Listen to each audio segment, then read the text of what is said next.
Thank you so much आप लोगों को कि इतनी देर किसी को बैठ के सुनना सबसे बड़ी बात ये होती है, क्योंकि जब वहाँ पे हम बैठ के किसी को सुनते हैं तो उतना पेशेंस रखना पड़ता है, ये मुझे लगता है। और एक्चुअली मैं 26 साल की हूँ। 2011 में चलती ट्रेन से मुझे कुछ बदमाशों ने, मैं वॉलीबॉल चैंपियन भी रह चुकी हूँ, 2011 में चलती ट्रेन से मुझे बदमाशों ने एक गोल्ड चेन पहनी थी, चलती ट्रेन से मुझे उठा के बाहर फेंक दिया था। लखनऊ से दिल्ली आ रही थी मैं। कंपार्टमेंट में बहुत सारे, जनरल कंपार्टमेंट था, बहुत सारे लोग थे, किसी ने मना नहीं किया। एक प्लेयर का जो स्पिरिट होता है वो अपने आप, जब कोई छीनने की कोशिश करता कुछ भी, वो देता नहीं है। तो मेरे में भी था, मैंने मना किया और उन्होंने मुझे चलती ट्रेन से, वो 4-5 थे, उन्होंने बाहर फेंका। दुर्भाग्य ये था कि उसी समय दूसरी ट्रैक से ट्रेन आई और मैं उस ट्रेन में टकराई, फिर नीचे गिरी, दोनों ट्रेनें निकल गईं। कुछ देर बाद मैंने हाथ को ऐसे रख के उठने की कोशिश किया तो देखा कि मेरा पैर कट चुका था। थाई को उठा के देखा, मेरा पैर ऐसे जीन्स में लटका हुआ था, ब्लड फोर्सफुली निकल रहा, दूसरे पैर की हड्डियाँ टूट टूट के बाहर निकल चुकी थी। पूरी रात मैं चिल्लाती रही ट्रैक पे, छोटे छोटे पत्थर होते ऐसे चिल्लाती रही कि कोई बचा ले, कोई नहीं आया बचाने। और जब पूरी रात चिल्लाते चिल्लाते इतना कि मुझे दिखाई भी देना बंद हो गया, जब ट्रेन आता था तो वाइब्रेट होता था। इतना ही नहीं, फ्री का इनविटेशन भी लोगों को मिल गया था, कुछ लोगों को। ट्रैक पे आपने ट्रेन की ट्रैक पे छोटे छोटे चूहे देखे होंगे, मेरे कटे हुए पैर पे आग के मेरे पैर कुतर रहे थे। मैं ब्रेन कॉन्शियस मेरा पूरा काम कर रहा था मेरे, लेकिन बॉडी में कोई भी मूवमेंट नहीं था। पूरे पल में वही चीज़ें सोच कि कैसे मैं अपने आप को कैसे बचा पाऊँ। लेकिन करीब पूरी रात ऐसे बीता। सुबह गांव वालों ने मुझे बरेली डिस्ट्रिक्ट हॉस्पिटल यूपी में है, वहाँ पे हुआ था ये। सुबह गांव वालों ने मुझे उठाया, डिस्ट्रिक्ट हॉस्पिटल ले जाके रखा। तो फार्मासिस्ट, डॉक्टर, सीएम, जितने लोग थे आपस में बातें कर रहे, अरे हमारे पास तो एनेस्थीसिया नहीं है, ब्लड नहीं है, इसका इलाज शुरू करें तो हम कैसे करें। मुझे भी नहीं दिखाई तो नहीं, लेकिन मेरा सुनाई दे रहा था सब कुछ वहाँ पे। कहाँ से हिम्मत आई मुझ में, मुझे भी नहीं पता। मैंने बोला वहाँ पे कि सर जब मेरा पूरा पैर कटा, तब मैंने इतनी देर रेलवे ट्रैक पे थी, मैं उस चीज़ को बर्दाश्त किया, तो अभी तो आप मेरे अच्छे के लिए मेरे पैर काटेंगे। शायद आपको यकीन नहीं होगा, या फिर कभी आप लोगों ने ये चीज़ नहीं देखी, कोई डॉक्टर या फार्मासिस्ट अपना ब्लड दे के किसी पेशेंट को बचाया। मेरी इस बात को सुनने के बाद वहाँ के डॉक्टर और फार्मासिस्ट दोनों ने एक एक यूनिट ब्लड दिया और मेरे पैर को बिना एनेस्थीसिया अलग कर दिया गया। आज भी मैं उस दर्द को महसूस करती हूँ, जब भी मैं जब बोलती हूँ तब मैं वो चीज़ें महसूस करती हूँ। उसके बाद जब बात मीडिया में आई, लोगों को पता चला कि रिमा नेशनल प्लेयर है, KGMC king George medical college Lucknow में एडमिट करा, लखनऊ से फिर sport minister, AIIMS trauma centre Delhi. तब तक सब ठीक ठाक चल रहा था, प्लेयर होने की वजह से अच्छा ट्रीटमेंट मिलना शुरू हुआ। करीब 4 महीने मैं एम्स में रही। एम्स में रहने के बाद जब मैं थोड़ा ठीक हुई, करीब 25 दिन बाद जब ठीक हुई, न्यूज़पेपर में गोल गोल लिख के आ रहे कि अरुणिमा के पास टिकट नहीं था, अरुणिमा ट्रेन से कूद गई। उसका खंडन किया घर वालों ने, फिर बोला कि अरुणिमा सुसाइड करने गई थी। जिस लड़की का शरीर का एक अंग कट चुका, पूरी जिंदगी का पता नहीं कि व्हील चेयर है, बैसाखी, या पता, यहाँ तक कि मेरे स्पाइन में 3 फ्रैक्चर था, मुझे ये भी नहीं पता था कि मैं बेड से उठ भी पाऊंगी कि नहीं। अंदाजा लगाया जा सकता, सिर्फ अंदाजा लगाया जा सकता है कि उसकी दिलो दिमाग पे क्या चल रहा होगा, उस परिवार की क्या स्थिति रही होगी, जब जिस परिवार की एक यंग एज लड़की का इस तरीके का सिचुएशन हुआ हो। फिर भी कहते हैं कि जहाँ चाह होती वहाँ राह मिली जाती है। एम्स के हॉस्पिटल के बेड पे मैंने डिसाइड किया, क्योंकि अपनी बातें हम चिल्ला चिल्ला के करें, वो सिस्टम की इतनी हाई लेवल की बातें हो रही थी कि हम एक मध्यम वर्गीय फैमिली से थे, हम अपनी बातें चिल्ला चिल्ला के कह रहे थे, लेकिन कोई नहीं सुन रहा था। लेकिन कहते हैं मैंने अपने दिल, दिमाग, अंतरात्मा से ये चीज़ सोच लिया कि ठीक है, आज आपका दिन है, जितना चाहो बोल लो, एक दिन तो मेरा दिन आने वाला, मैं प्रूफ कर दूंगी कि मैं क्या हूँ, मैं क्या थी, ये मैं प्रूफ कर दूंगी। हॉस्पिटल के बेड पे डिसाइड किया वॉलीबॉल लाइफ का सबसे टफ गेम करना है, तब मैंने माउंटेनिंग चुना। जब मैंने माउंटेनिंग कहने और करने में बहुत फ़र्क होता है। जब मैंने माउंटेनिंग की बात सोची और लोगों के सामने, सबसे बड़ी चीज़ थी सही गाइडेंस में ट्रेनिंग लेना, दूसरा स्पॉन्सरशिप। इतना बड़ा एक साथ तो मैंने 40 से 50 लाख मैंने वाकई में कभी नहीं देखे थे पहले। मेरे लिए बहुत बड़ी चीज़ थी वो इकट्ठा कर पाना।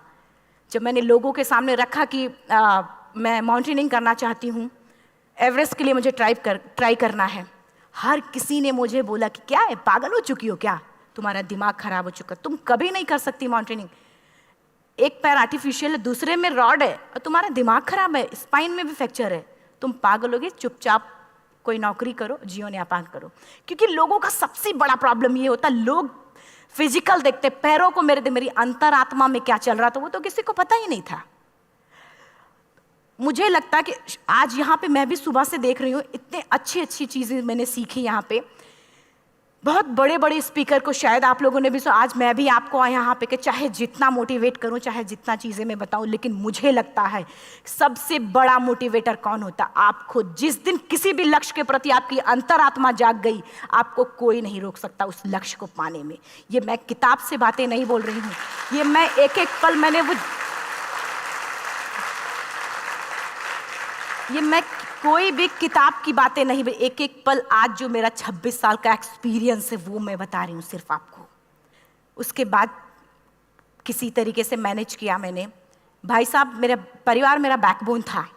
परिवार ने मुझे, भाई साहब ने मुझे कहा कि मैडम बछेंद्री पाल जिन्होंने 1984 में एवरेस्ट समिट किया, उनसे मिलते हैं, वो जरूर कुछ ना कुछ करेंगे।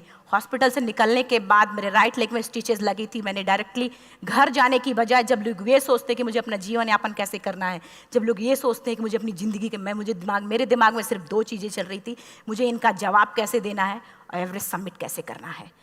फर्स्ट तुरंत गए बछेंद्री मैम के पास। जब मिले, मैम ने फर्स्ट टाइम जब मुझे देखा तो उन्होंने कहा, अरुणिमा, उनकी आंखों में आंसू आ गए। उन्होंने बोला, अरुणिमा, तूने ऐसी हालात में एवरेस्ट जैसे दुरूह पहाड़ के बारे में सोचा तो तूने अपने अंदर तो एवरेस्ट फतह कर लिया, अब तो सिर्फ लोगों के लिए। मेरे परिवार को छोड़ के बाहर की पहली ऐसी महिला थी जिन्होंने मुझ पे भरोसा किया था कि हाँ अरुणिमा, तुम कर सकती हो। मेरे लिए वही बहुत बड़ी चीज़ थी। प्लानिंग भी कर ली, मैम भी मिल गई, सब हो गया। लेकिन जब उतरते हैं फील्ड में तब पता चलता कि हम क्या हैं। रोड हेड से मैं पहुंच गई। मैडम ने कहा कि ठीक है, तुम्हारे कहने, तुम्हारे सोचने से कुछ नहीं होगा अरुणिमा, प्रूफ करो कि कर सकती हो। मैंने कहा बस एक मौका चाहिए मुझे। वाकई में जब मैं माउंटेन में पहुंची, रोड हेड से बेस कैंप लोगों को 2 मिनट लगता था, मुझे 3-3 घंटे लगते थे, क्योंकि मेरे राइट लेग की हड्डियां भी नहीं जुड़ी थी। लेफ्ट मेरा आर्टिफिशियल लग चुका था, लेकिन स्टंप एकदम रेड, उसका मतलब घाव एकदम नए थे। मैं अगर पैर रखती थी तो मेरे पैर से जोर से अगर दबा देती थी तो पैर से मेरे ब्लड आने लगता था। सारे लोग नॉर्मल थे वहाँ पे। हर कोई ये बोलता कि एक पीक के लिए जाते थे तो हर कोई मुझे ये बोलता कि अरुणिमा, तुम धीरे धीरे आओ। मेरे दिमाग में हर बार यही बात चलती थी कि क्या है, मैंने एवरेस्ट का प्लान किया, मैं इनके बराबर भी नहीं चल पा रही हूँ। खुद से संकल्प लिया कि कोई बात नहीं, एक दिन ऐसा आएगा कि मैं इनसे पहले जाऊँगी। और आपको शायद यकीन ना हो, आने वाले 8 महीने बाद पूरा का पूरा वेट उठा के बेस कैंप से साथ निकलते और टॉप पे पहले पहुंचते। ऐसे करके देखते थे कि अरे ये लोग तो पीछे। खुशी होती थी। उससे भी ज़्यादा मुझे खुशी तब होना शुरू हुआ जब वो सारे लोग आके मुझसे ये पूछते, मैडम खाते क्या हो, बता दो, पैर नहीं है फिर भी कैसे चलते हो। उसके बाद पूरा मुझे स्पॉन्सरशिप मिला। मैं जब एवरेस्ट के लिए गई, मेरे लिए सबसे बड़ा, एवरेस्ट की जर्नी में मेरे सबसे बड़ा चैलेंज यही था कि दूसरे को समझा पाना। मैं नहीं समझा पाती कि भाई मैं कर सकती हूँ। जब मैं एवरेस्ट के लिए गई, शेरपा होता, शेरपा को जब ये बात पता चला कि मेरा प्रोस्थेटिक लेग है, आर्टिफिशियल लेग है, दूसरे में रॉड, बोला नहीं ले जा सकता, इसकी वजह से तो मेरी भी जान जाएगी। मैडम ने, हमने सबने कन्विंस किया किसी तरीके से। मन वाकई में जो टीवी में हम और उसमें फोटोज़ में देखते हैं, ब्लू और ग्रीन आइस, हिला देने वाला होता। जितना सुंदर दिखता उतना ही हिला देने वाला होता। जब मैं हमारे ग्रुप में 6 लोग थे, रॉकी एरिया तक मैं सबसे पहले थी, लेकिन जैसे ही मैं ग्रीन और ब्लू आइस में गई, मेरा आर्टिफिशियल लेग स्लिप कर जाता था। फ्रंट पॉइंटिंग से, जब मैं फ्रंट क्रैम्पोन से फ्रंट पॉइंटिंग मारती थी, लेफ्ट से पेन होता था तब भी करते, लेकिन आर्टिफिशियल जैसे फ्रंट पॉइंटिंग मूव हो जाता, मेरा पैर ही मूव हो जाता था। शेरपा मुझे बोला नहीं हो सकता अरुणिमा, ज़बरदस्ती मत करो। मैंने कहा कुछ नहीं, ये मेरा पैर है, मैं जानती हूँ कैसे चलेगा। फाइनली 1, 2 बार, 3 बार करने, 4 बार, 5 बार होल्ड हो जाता था। आइस थोड़ा टूट के निकलता था तो मैं वहाँ पैर रख के जाती थी। कैंप 3 तक ठीक था, प्रॉपर एक्लेमेटाइज किया अपने आप। कैंप 3 तक जनरली गए। बात जब कैंप 3 के ऊपर की होती है, साउथ कोल समिट, अच्छे माउंटेनियर, अच्छे दिलेर के हौसले धरे के धरे तब रह जाते हैं जब अपनी आंखों के सामने किसी को मरता देखता है, और दिमाग में बात, जब जिसको डिसीजन मेकिंग, और जब दिमाग में बातें जब ये आने लगती हैं कि अरे जिस चीज़ के लिए हम जा रहे हैं उसी चीज़ के लिए आदमी मर रहा है, इसी चीज़ के लोग लिए मर चुके हैं। रात में क्लाइंबिंग, ज़्यादा से ज़्यादा माउंटेनिंग रात में की जाती है क्योंकि वेदर शांत होता है। जब मैं रात में निकली साउथ कोल से, कैंप 4 से, मेरी हेडलाइट जिधर ही हेडलाइट जा रही थी उधर ही डेड बॉडीज़ मुझे नज़र आ रही थी। मेरे रोंगटे खड़े हो रहे थे, मुझे समझ में नहीं आ रहा था कि मैं करूं तो क्या करूं। इतना ही नहीं, मैं जिस रोप में थी उसी रोप में जब मैं आगे जा रही हूँ और एक बांग्लादेशी, उनका हाथ हल्का हल्का ऐसे हिल रहा, मुंह से आवाज़ आ रही थी। मैं एक्सप्लेन नहीं कर सकती मुझे कितना डर लग रहा था। बार बार ये बार बार मन में आती, इसका ऑक्सीजन खत्म हुआ है, ये मर चुका है लास्ट सिचुएशन में, और हम कुछ नहीं कर पा रहे हैं, क्या करें। उसके बाद मैंने 10 से 15 मिनट सिर्फ मैं वहाँ खड़ी रही। मैंने सिर्फ इतना बोला कि अगर आप सभी में से सभी ने एवरेस्ट सबमिट कर लिया तब तो ठीक है, अगर नहीं सबमिट किया है मैं सबके लिए एवरेस्ट सबमिट करूँगी और जिंदा वापस जाऊँगी। क्योंकि जैसा हम सोचते हैं हमारी बॉडी उसी तरीके से जनरेट करना शुरू करती है। मैंने डेड बॉडी, क्योंकि जा ही नहीं सकते थे किनारे से, उसी रोप में वो एंकर है, डेड बॉडी को लांगी और लांग के जाना शुरू किया। हिलेरी स्टेप साउथ समिट के करीब जब मैं खुद पहुंची, मेरे शेरपा ने एक जोर से झटका मुझे दिया कि अरुणिमा वापस चलो, तुम्हारा ऑक्सीजन खत्म हो रहा है। हिलेरी स्टेप के बाद एवरेस्ट समिट है, थोड़ा चलने के बाद एवरेस्ट समिट है। अगर कोई आपसे ये बोले, आप अपने टारगेट के इतने करीब हो, अगर कोई आपसे ये बोले कि अरुणिमा वापस चलो, कैसा लगता है? मैंने भी यही बोला, सर क्या बोल रहे हो आप, मैं नहीं जाऊंगी वापस। बोला अरुणिमा जिंदगी रही, दोबारा ट्राई करना और एवरेस्ट समिट हो जाएगा दोबारा तुम्हारा। मैंने कहा नहीं, ये आप जिंदगी में गोल्ड चांस बार बार नहीं आते, लाइफ में कभी कभी आता है, ये आपके ऊपर आता, आप उसको पकड़ के रखते हो या फिर छोड़ देते हो। मैं अपना गोल्ड चांस कभी नहीं, क्योंकि मैं जानती थी मुझे स्पॉन्सरशिप बहुत मुश्किल से मिला, एक बार अगर मैं छोड़ देती दोबारा मुझे कभी नहीं मिलता। मैं बहुत अच्छी तरीके से जानती थी। मेरा फाइनली मुझे बछेंद्री मैम ने भी एक बार बात समझाई थी, मेरी माँ ने मुझे एक बात बताया था कि लाइफ में कभी कभी सिचुएशन ऐसी आती है जब सिर्फ आप अकेले होते हो, डिसीजन सिर्फ आपको लेना होता है। जहाँ पे भी होना, खड़े होकर हल्का सा पीछे मुड़कर देखना और ये सोचना कि आप एक एक कदम चल के यहाँ तक पहुँचे हो, सिर्फ अपना एक कदम आगे बढ़ाना, तुम देखना कुछ देर बाद तुम टॉप पे होगी। मेरे दिमाग में उनकी बातें वीडियो की तरह चल रही थी और सिर्फ एवरेस्ट का टॉप चल रहा था। मैंने शेरपा को पहले कन्विंस करने की कोशिश की कि भाई चल, कुछ नहीं होगा भाई चल। फाइनली जब वो नहीं माना, मैंने एक कदम आगे बढ़ाया, डिसीजन लिया कि नहीं जाना ही जाना है। आगे बढ़े, करीब 1 से 1.5 घंटे बाद मैं टॉप पे थी। और इतना ही नहीं, आज भी मैं जितनी बार बोलती हूँ उतनी बार मैं महसूस करती हूँ, मेरे रोंगटे खड़े हो जाते हैं, मेरा दोनों हाथ ऊपर करके जोर जोर चिल्लाने का मन कर रहा, कितनी जोर से चिल्लाऊं कि सबको बता दूं कि आज मैं टॉप ऑफ द वर्ल्ड पे हूं।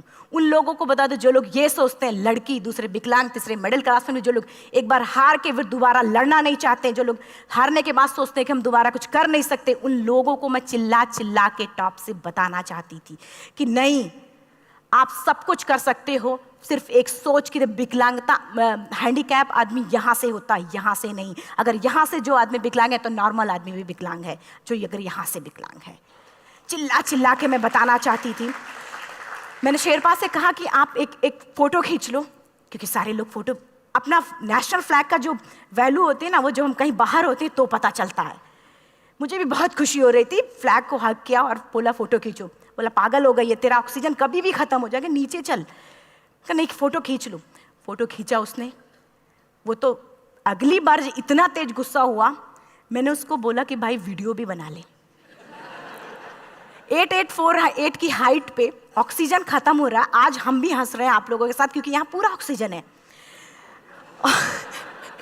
और 8848 की हाइट पे जब मुझे शेरपा, कोई भी शेरपा को बोलेगा भाई वीडियो बना, तो परेशान हो जाएगा, पागल हो चुकी, कि तुम मर जाए, यहाँ मैं जा रहा हूँ नीचे। मैंने कहा नहीं, कुछ नहीं होगा, आप बनाओ वीडियो। किसी तरीके से मन में 4-5 पेयर बैटरी रख के लेके गई कि डिस्पोजल कैमरा, एक अलग कैमरा, कि मतलब एक नहीं काम करेगा तो दूसरा करेगा, प्रॉपर प्लानिंग से। शायद आप लोग भी सोचो कि वाकई में लड़की को इतना बड़ा रिस्क लेने की क्या जरूरत थी, कि जिंदगी कभी भी जा सकती थी इसकी। लेकिन मैंने वो रिस्क लिया क्यों? क्योंकि मैं चाहती थी, कहीं ना कहीं से मेरे भी दिमाग में ये बात आ चुका था कि मैं जिंदा वापस ना जाऊं। मैं चाहती थी कि अगर मैं जिंदा ना जाऊं तो ये वीडियो मेरे इंडिया शेरपा से मैंने यही बात बोली, ये वीडियो अगर मैं जिंदा नहीं जाती हूँ, ये वीडियो मेरे इंडिया पहुँचा देना, मेरे यूथ तक चला जाएगा। क्योंकि मैं चाहती थी कि 11 अप्रैल 2011 को मेरा एक्सीडेंट हुआ, 21 मई 2013 10:55 पे मैं टॉप ऑफ द वर्ल्ड पे थी। ऑलमोस्ट 1 से 2 साल के अंदर कैसे यहाँ से मैंने ये चीज़, मैंने कभी भी कामयाब होने के, मेरी वो जिंदगी बन चुकी थी, मेरा जुनून बन चुका था, मेरा पैशन मेरा जिद बन चुका था। वो मेरा सोते उठते बैठते सिर्फ मुझे एवरेस्ट दिखाई जाए। और मुझे लगता है किसी को भी अगर अपना लक्ष्य पाना है, यहाँ से अगर वो पागलपन जब तक नहीं आएगा तब तक नहीं होगा। वो फाइनली उसने वीडियो बनाया।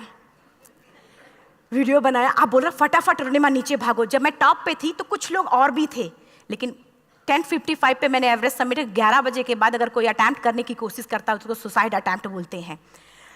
जैसे ही मैं नीचे चलना शुरू की, मैंने कहा भाई हाँ चल नीचे चलते हैं। ज़्यादा से ज़्यादा मौतें नीचे आते वक्त होती हैं एवरेस्ट पे। जब मैं नीचे आ रही हूँ, थोड़ा दूर ही मैं नीचे चली थी, मेरा ऑक्सीजन पूरी तरीके से ख़त्म। सिर्फ अंदाज़ा लगाया सकता कि जब ऑक्सीजन ख़त्म हुआ क्या परिस्थिति रही होगी। मैं ऐसे नीचे गिर गई और शेरपा मुझे बोल रहा कि अरुणिमा मुझे यकीन नहीं था कि तू एवरेस्ट सबमिट कर पाएगी, लेकिन फिर भी तूने किया।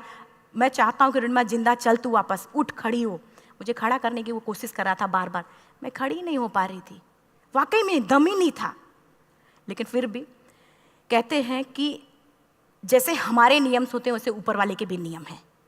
उसकी लिस्ट में जब मेरा नाम नहीं है तो वो मुझे नहीं ले जा सकता।